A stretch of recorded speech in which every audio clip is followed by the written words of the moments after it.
If you've ever wondered what the heck you actually said at the end of that party, or wanted a do-over button for those cringe-worthy encounters, then you've experienced what we call the joy of awkwardness. I'm Mendy. And I'm Bree. And we're here to celebrate the awkward. Embrace the awkward. And remind you of one important thing. You may be awkward, but you're definitely not alone. Well, that was awkward. Hi, Mendy. Hello, Bree.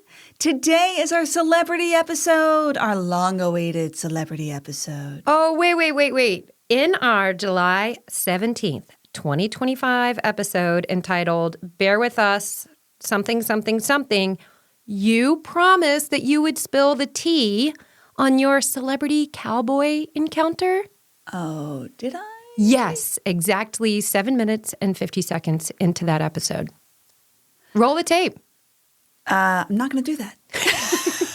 But listener, you can go back and listen to that episode if you want to see if Mendy's right.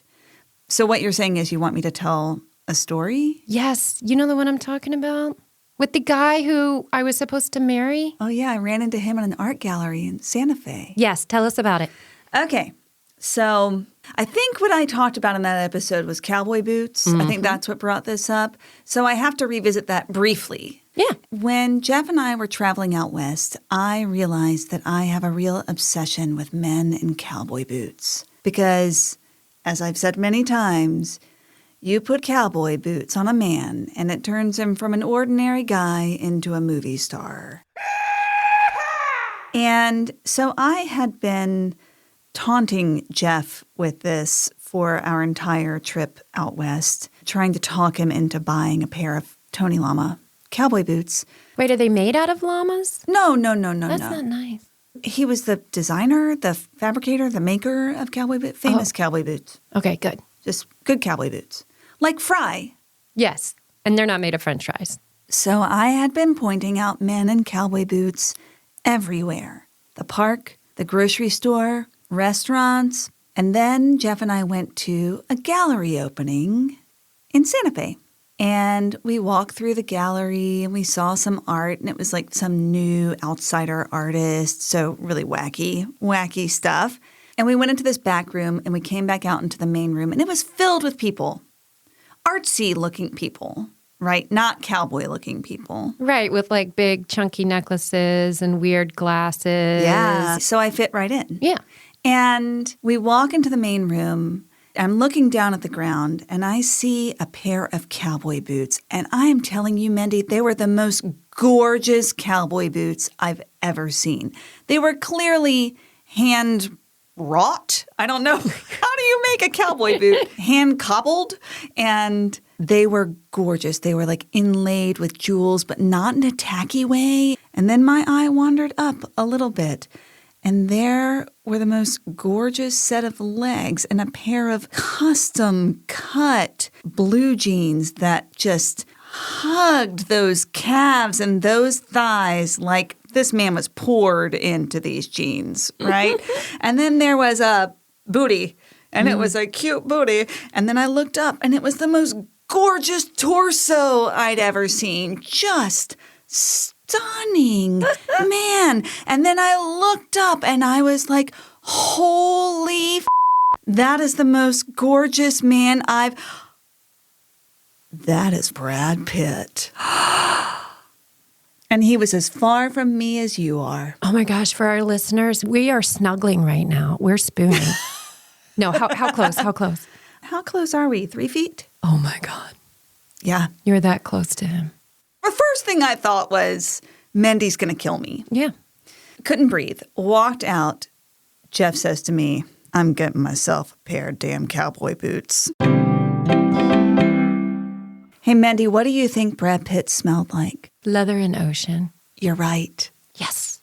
But, you have someone who smells way better than Brad Pitt. I certainly do.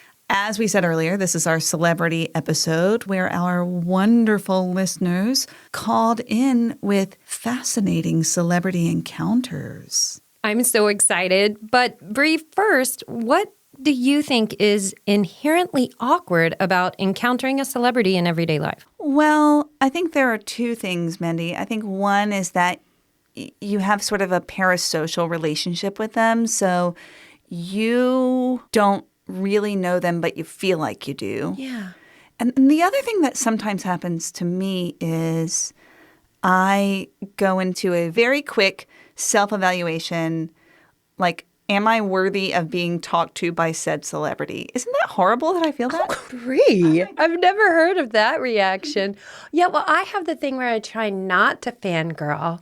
And if someone thinks they're too big for their britches, I purposefully pretend that I don't know who they are. I do that with just regular people we know, with friends, with actual friends. If they get too big for their britches, I'll just pretend I don't see them.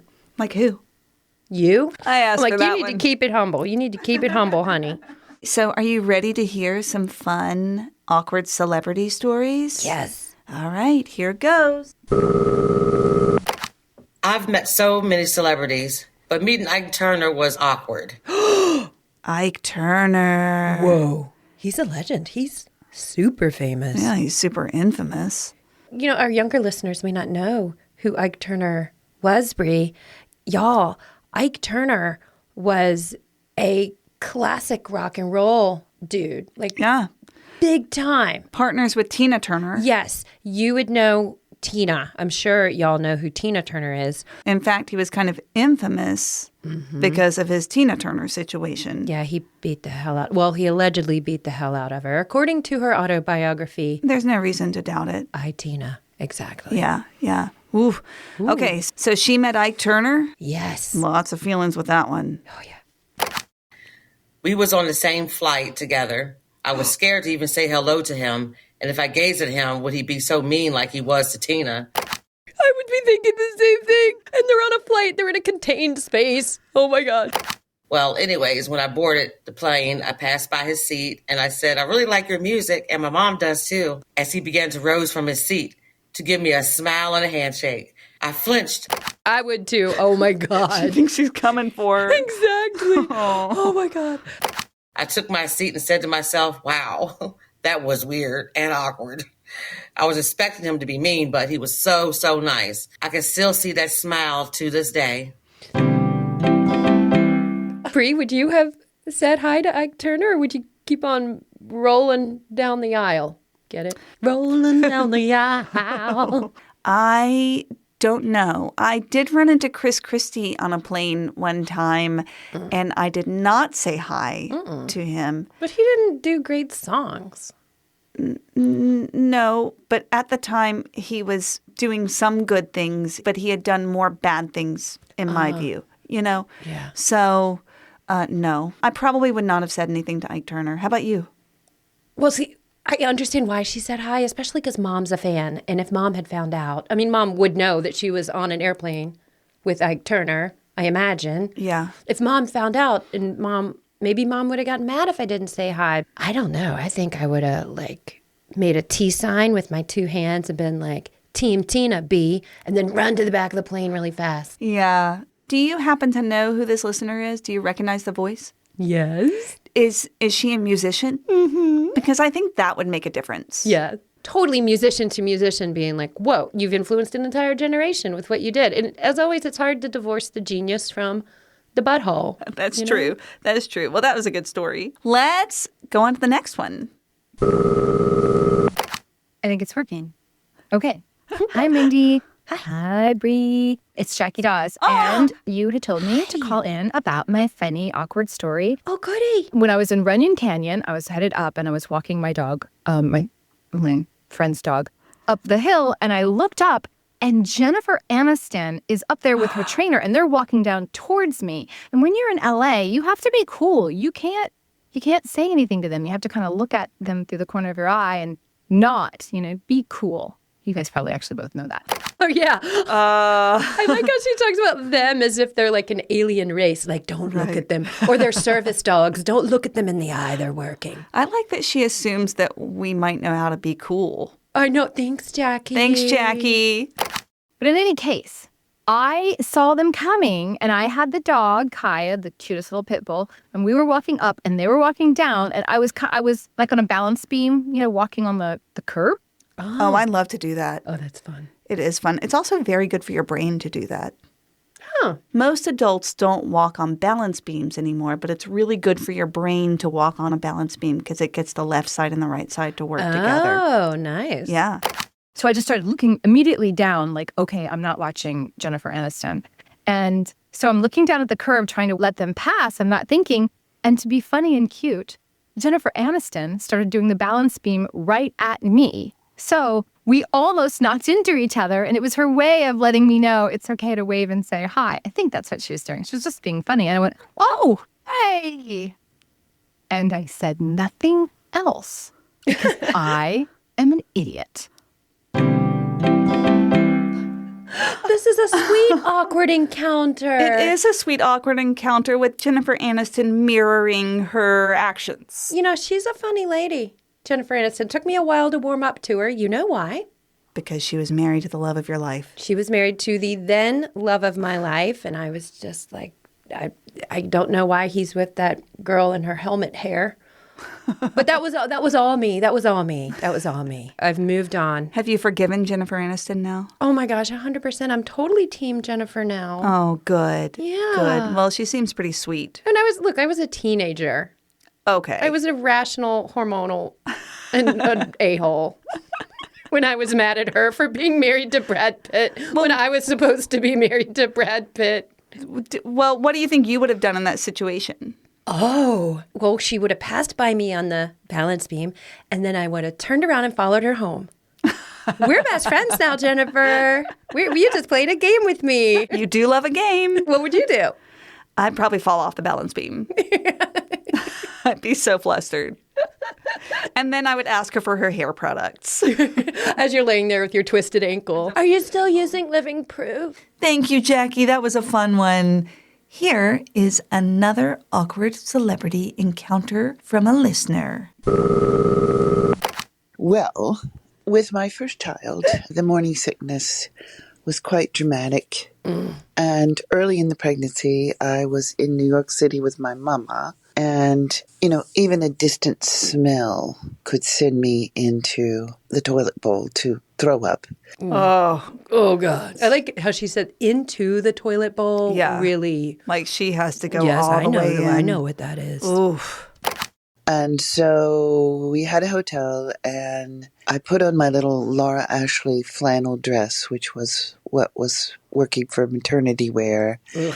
And without any makeup or hardly a brush to the hair, I crawled out to the street to get some saltine crackers and club soda so that my stomach would settle. It was here on this street that I met up with an old college friend who I had not seen since we acted and shared friendship together as undergraduates, and who had since become quite famous and successul. And this person was Glenn Close. Oh, she went to William and Mary. Whoa! Yeah, Super. She's one of the queens. she is. She's amazing. She was in Fatal Attraction. Les Liaisons Dangereuses.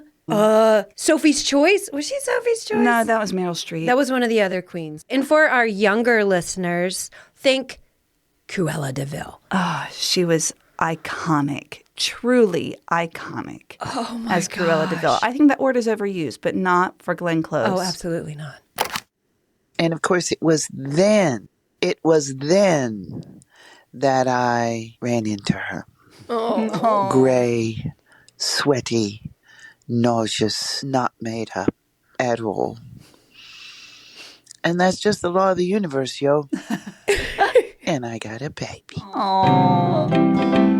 Oh my gosh. So not just an old friend, but an old friend. She said they were acting together, right? Right. Like they were young in their career together. And then you, years later, run into a friend that you acted with, and they're not just in like a little off Broadway thing. No, they're at not the height touring. of their celebrity, really. Yes, and you are like, oh, how are you doing? I'm being super famous and talented and manifesting my destiny. What are you doing? I got myself pregnant. I mean, of course, I'm not saying our listener sees it that way. And the Laura Ashley flannel. The maternity clothes that were like, this woman is pregnant. She is no longer relevant until she gives birth to this child. Ignore her. Treat her like a baby doll. Ugh, ew. The trad wife look. Trap wife? Trad wife. I thought you said trap wife, like trap music. Like, make it clap, make it clap. I was like, I don't think that's No, trap. that would be when you were pregnant. That's right. When you wore like sequins. Oh, absolutely. Belly hanging all the way out. But it sounds like she got a good baby out of that one. Yeah, and Bree, I actually recognize this caller's voice, and I can verify she got the best baby. Oh, Totally worth it. I love it. But it is awkward when you do see people in your field that you were younger with who did keep going in that field. Right. You know, right, which yeah. was their choice. You know, I went to UVA and people are like, oh, that's where Tina Fey went. And I'm like, yep, she did. Yep. I actually have a pregnancy story that involves a celebrity. Oh, yes, tell it to me. When I was pregnant with Camden, I was living in New York. I was finishing up grad school, and it was right at the height of Sex and the City, like, popularity. Oh. I was watching it every day, honestly. I was watching all of the back episodes because I was miserable pregnant. And it was also August, so I'd sit in the air conditioning in the mornings and watch an episode of Sex and the City and cool off before I had to go to New Jersey for my job. And didn't you have a thing where you couldn't move? Yeah, I had complicated pregnancies both times. It led for very easy, simple children. But anyway, so on my birthday, I was hugely pregnant. You know, all of the Luck ladies have August birthdays. So I was hugely pregnant with Camden, living in New York City. So it was grossly hot. And I went and I got a facial as a special treat, which was really kind of miserable when you're that pregnant and uncomfortable, you know? You have to sit there, yeah. But then I was going to my very favorite cafe, which was in Nolita. And I went to the cafe and I'm feeling that kind of, after you have a facial, your face is all kind of red and puffy. Mm-hmm. I was already red and puffy, right? So I was doubly red and puffy. And a man opens the door for me because I'm so hugely pregnant and miserable looking. And I look up and it's Mr. Big from Sex and the City. Oh my gosh, Bree. I know. That reminds me of like the Little Miss and Little Mister people. It's like Mr. Big opened the door for Miss Big. Yes, indeed. Did you say anything to him? I said, thank you. No, that's good. I think that's appropriate. That worked. It was appropriate. It worked, yeah. So thank you, listener, for calling in that very awkward pregnancy celebrity story. Yes. And now we have another New York celebrity story. The year is 1979. I'm 19 years old from Indiana, and I go to New York City to visit my brother who just moved there. Bree. Uh-huh. Can you imagine? New York City, 1979. We're wearing bell bottoms. The cars are really long and have big headlights. That's the only place you can get New York pizza because globalization hasn't started yet. You're hanging out. You're partying all night at, oh my God, what was that? That place, like Club 69. This is Studio 54.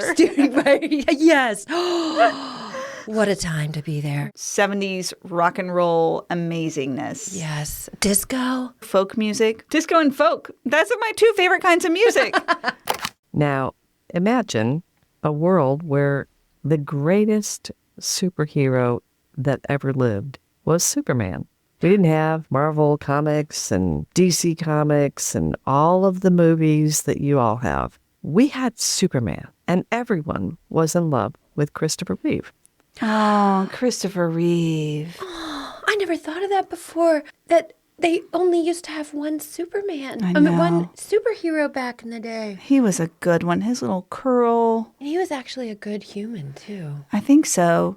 My dad looked a lot like Christopher Reeve, so I used to tell people he was Superman. You know, I used to go around New York City telling people my dad played Chewbacca when I was at, like, VIP rooms and stuff. That was fun. No, Superman came out when I was about 6, and I told everybody at summer camp that my dad was the real Superman.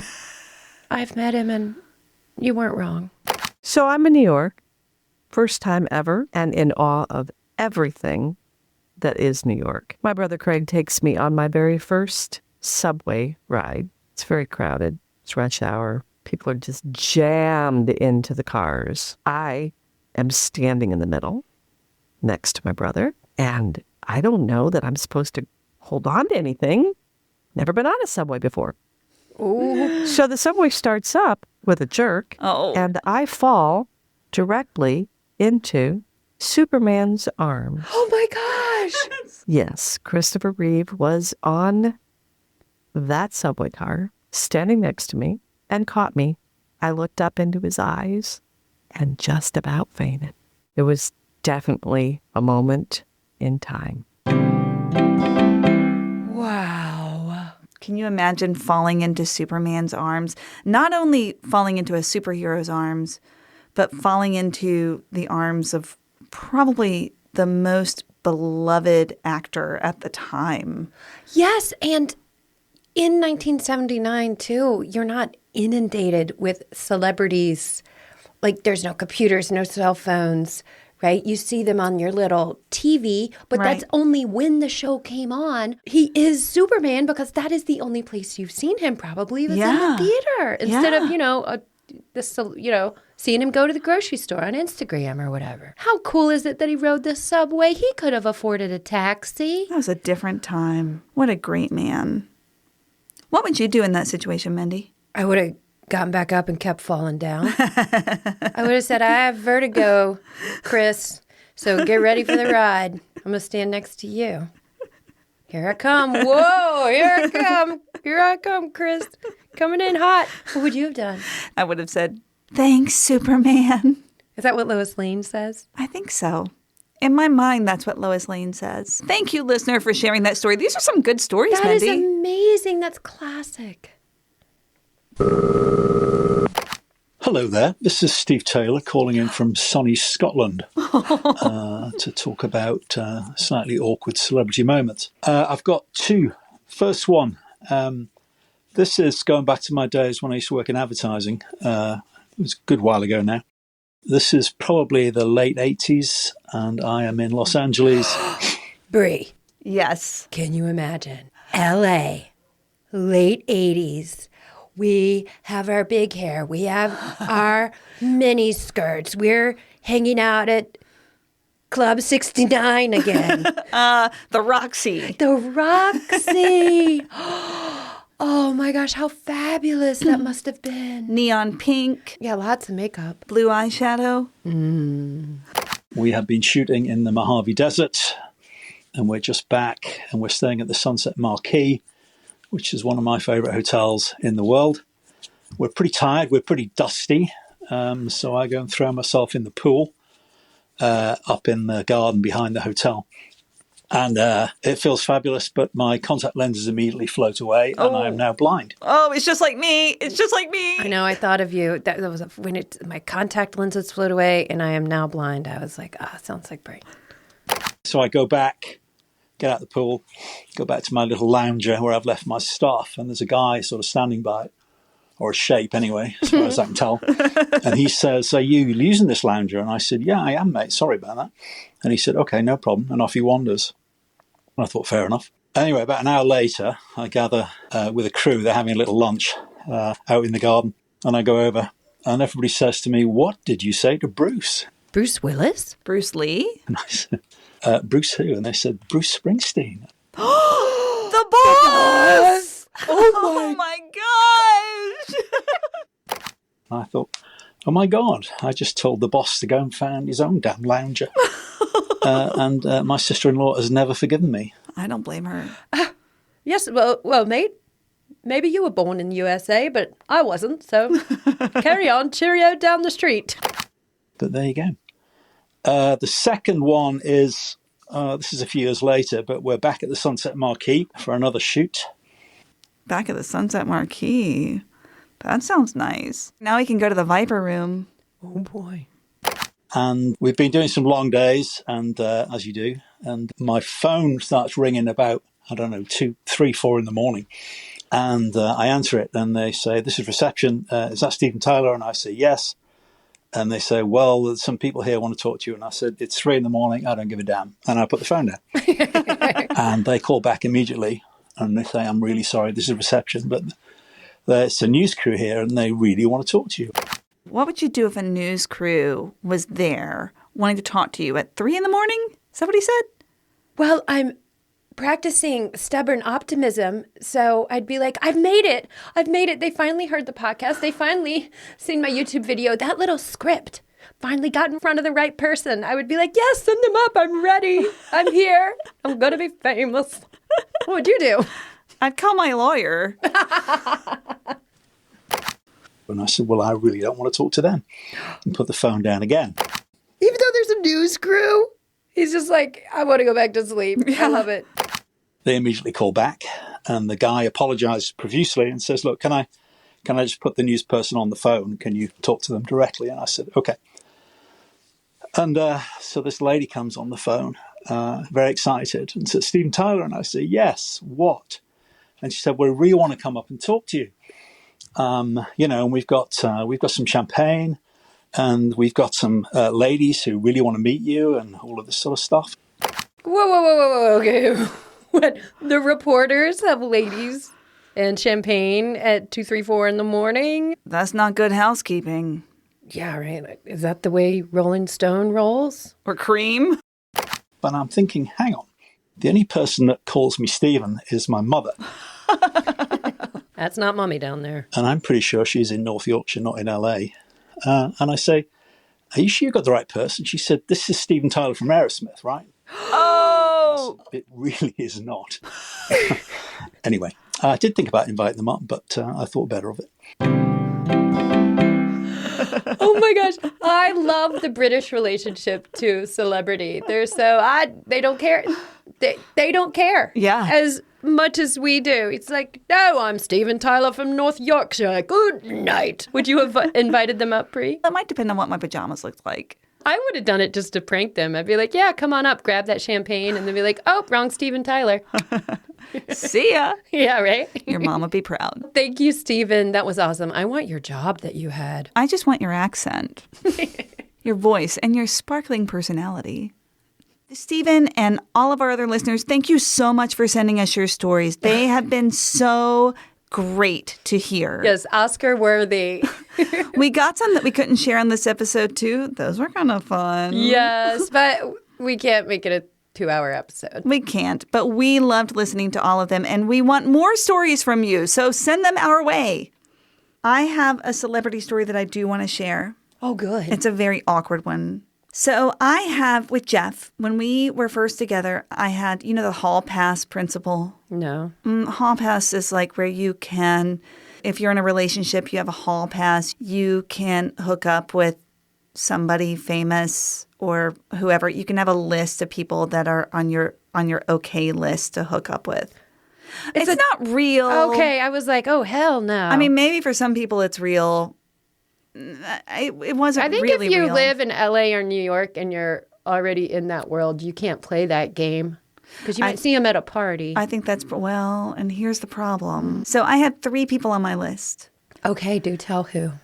The first person was Sam Shepard, the playwright and actor. The second person was River Phoenix, who was my first love. River Phoenix was my Brad Pitt. Speaking of the Viper Room.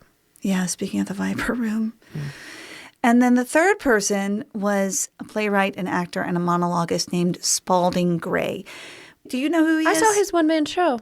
Which one? Whatever was in the 90s when I was in New York City. Swimming to Cambodia? Yes. The famous one. Most people don't know who he is. This is why we're friends. That you know who he is why we're friends. But I was obsessed with him. I thought he was amazing. So those are my 3 people. Jeff had like Claudia Schiffer and Uma Thurman. Both worthy. Yeah. And I think Liv Ullmann. So not long into our relationship, River Phoenix bit the dust. Yeah. May he rest in peace. Mm-hmm. Also, Sam kind of scared me. So who was left was Spalding Gray. And Spalding Gray had a movie coming out called Grey's Anatomy about his eyeball getting operated on. And Jeff and I went to the New York Film Festival, and his movies was one of the movies that we were going to see. So we went into the movie theater, we sat down, it was the premiere, and lo and behold, who sat down right next to me? Spalding fucking Gray. Uh-oh. Oh my God. So there I was. Jeff knows about this hall pass. Is Jeff nervous? I don't think Jeff was nervous. We were newlyweds at that point. Oh, it's still spicy. But there I was, seated between my husband and the one person who was left on my hall pass. And I really felt like I was between two lovers. And I could not say a word to Spalding Gray because what was I going to say with my husband right there? I couldn't flirt with him. I couldn't do any of the things that I would have done. Do you remember what he smelled like? He smelled like cigarettes. Oh, well, that'll do it. Yeah, but he was brilliant. Yes. Anyway, that was my awkward celebrity moment. But you know what? I'm glad I didn't speak to him because, of course, he would have been crazy about me.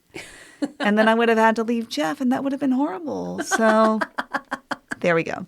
How about you, Mendy? Do you have an awkward celebrity moment that you'd like to share today? Oh my gosh, I have so many. I'm gonna tell the one that is also related to awkward moments with famous people in a theater during the 1990s. Ooh! 1999. Were you there in 99? Yeah, I lived there in 99. Oh my gosh. Maybe we ran into each other. Maybe. So I was there summer of 99 doing a Sanford Meisner conservatory at Tisch. And one of our special things we got to do was get free tickets to The Iceman Cometh by Eugene O'Neill, right? Yes. We had gotten to go earlier in the day and have a talk, just like the 10 of us, with the lead actor who was playing the Iceman, who was Kevin Spacey. I know Kevin Spacey's been canceled. In 1999, he absolutely was not canceled. No, because that was right after American Beauty came out, right? Yes. So speaking of divorcing the butthole from the genius, then we only knew him as an acting genius. So we'd gone to this little talk with him. And then later that night, we had front row tickets to the Iceman Cometh. Oh, amazing. Yes. So we're sitting there. And for those of you who don't know The Iceman Cometh, it is a very long play. Everyone on stage, there's a bunch of dudes mostly, are waiting for the Iceman to come. He's going to make everything better, right? For the Iceman to cometh? Yes, for the Iceman to cometh. So we're waiting for Kevin Spacey. I have little sparkles in my heart about Kevin Spacey. And during this long time on stage, it may be a 3-actor even, the bartender, who's in the show because it's set in a bar, is making eye contact with me. And my friend who's in the conservatory with me, sitting next to me, she elbows me and like leans over and she was like, yo, I think he's flirting with you. And I look up, look at him again. I get a wink. And I'm like, oh, this is weird. This is happening throughout the show. He is totally breaking the fourth wall. I'm sure they're in their umpteenth, production of this show. Right. He's bored. He's playing the bartender. And also, Bree, it was super awkward because he was Tony Danza. What? And I was a big fan. Of Who's the Boss. Of course.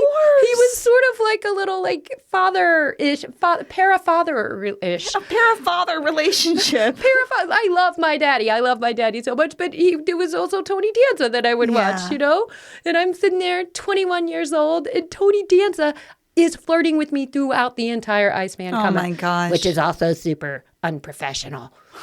So that is hilarious. They bow at the end. I'm getting more love from him at the end. My friend and I are cracking up. We go to the back of the theater, as you do, to get the stars' signatures. Mm-hmm. And I'm waiting for Kevin Spacey. And this guy comes up in a suit and he's like, yo, Tony says you need a ride. His dress. Mendy! I know. And I was like, no, I'm good. No, if Kevin Spacey,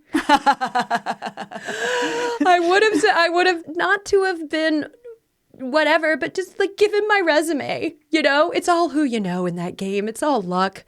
And you know what's also awkward? I'm imagining that you had a backpack full of roses in case Kevin Spacey invited you to come into his car. No, he did not invite me. But I think the most tragic part of this story is that I do not remember who was probably the best actor on that stage because he wasn't uber famous yet. Right? Paul Giamatti. Oh. Paul Giamatti was in it, and I don't remember any of it because of frickin' Tony Danza flirting with me the whole time. So, yeah, that's my other 1990s New York theater awkward story. I love it. Well, I can totally see why he flirted with you. Oh, you're so sweet. Doesn't excuse it, but I can totally see why. Very unprofessional. But, I mean, at least the show wasn't a musical. But, Mendy, there is one show tune you like. Falling for Superman the Boss by the Pool. Glenn was glamming, Jen was a jewel. Ike was surprisingly super cool. Well, that was awkward. So when you come across a star that's glamorous, just be cool and act nonplussed. remember, they are just like us. Except Brad Pitt. He is a work of art. You'd catch me in a museum for once if they had something like that up in there. Well, that was awkward. I bet Pedro Pascal looks really good in cowboy boots. You need to take Jeff shopping now. This has been an Awkward Sage production.